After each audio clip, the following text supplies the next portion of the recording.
Hi friends, welcome to my channel. నేను మీకు ఈరోజు పచ్చల కూర పప్పు చేసి చూపిస్తున్నానండి. దానికోసం నేను 3 times వాష్ చేసి సోక్ చేసి పెట్టుకున్నానండి. హాఫ్ అన్ అవర్ అవుతుంది. మినిమం 2 hours సోక్ చేసి పెడతానండి. సో ఫస్ట్ దీంట్లోకి ఆయిల్ వేసుకున్నామండి. ఆయిల్ వేసుకున్నానండి 1 tablespoon. నెక్స్ట్ చిల్లీ పౌడర్ వేస్తున్నాను.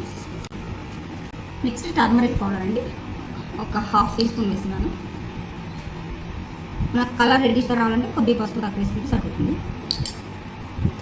నెక్స్ట్ చాప్ చేసి పెట్టుకున్నటువంటి చైన్స్గా కట్ చేసినటువంటి ఆనియన్ అండి. బచ్చల కూరని ఈ విధంగా కడుక్కొని సాల్ట్ వాటర్లో కడుక్కోవాలండి. తర్వాత పప్పుకు యాడ్ చేస్తాం. బచ్చల కూర పప్పులో వేసినానండి కడిగేసి. Next garlic వేద్దామండి. గార్లిక్ కూడా దీంట్లోనే వేసుకుంటే ఫ్లేవర్ బాగుంటుంది. నెక్స్ట్ జీలకర్ర యాడ్ చేద్దామండి.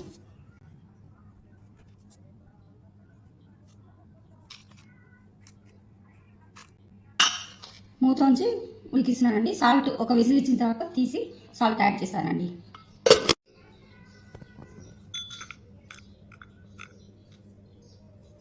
చింతపండు ఒక బౌల్లో యాడ్ చేసుకుని ఒక పెద్ద నిమ్మకాయ సైజ్ అంతా, మీకు పులుపు ఎక్కువ కావాలంటే ఎక్కువ వేసుకోవచ్చండి. దీన్ని ఒక 3 times వాష్ చేసి వాటర్ చేంజ్ చేసి సోక్ చేసి పెట్టుకుందామండి ఒక హాఫ్ అన్ అవర్.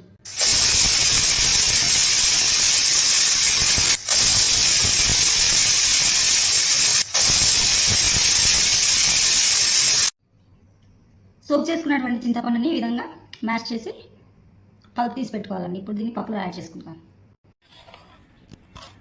ఇప్పుడు దీన్ని ఒక 5 minutes కుక్ చేసుకుందామండి. 5 to 10 minutes కుక్ చేసుకుంటే పప్పు రెడీ అయిపోతుంది. టామరీ పల్ప్ వేసిన తర్వాత ఒక 10 minutes కుక్ చేశానండి. 8 to 10 minutes ఉడికిపోయింది, మ్యాషింగ్ అయింది పప్పు. ఇప్పుడు దీంట్లో టెంపరింగ్ యాడ్ చేస్తే పప్పు రెడీ టు సర్వ్. ఆవాలు వేసుకుందాం.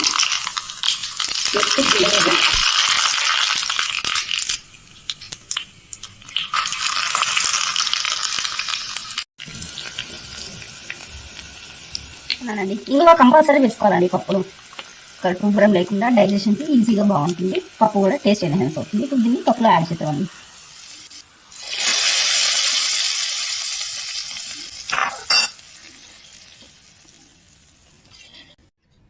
కాల్షియం రిచ్గా ఉన్నటువంటి ఈ మలబర్ స్పినచ్ అంటే బచ్చలి కూర అండి. మీరు కూడా తిని హెల్త్ బెనిఫిట్స్ పొందుతారని ఆశిస్తూ ఈ వీడియో చేశానండి. మీకు ఇది యూస్ఫుల్గా ఉన్నట్టయితే ఈ వీడియో ప్లీజ్ సబ్స్క్రైబ్ చేయండి. ఓకేనా? Thanks for watching.